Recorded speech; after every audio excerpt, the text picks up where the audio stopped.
हम गायक कलाकार गोरख यादव हाई अपन पहला सोहर जवन आप लोगन के बीच में भेजे तनी। हमरा के आशा नहीं बल्कि पूरा विश्वास बा ई सोहर बहन बिटिया के अच्छा लगी।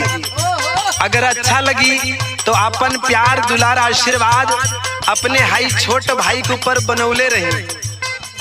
अरे अब हमने का नंबर आएगा रे तन्हने हट भूवर भूवर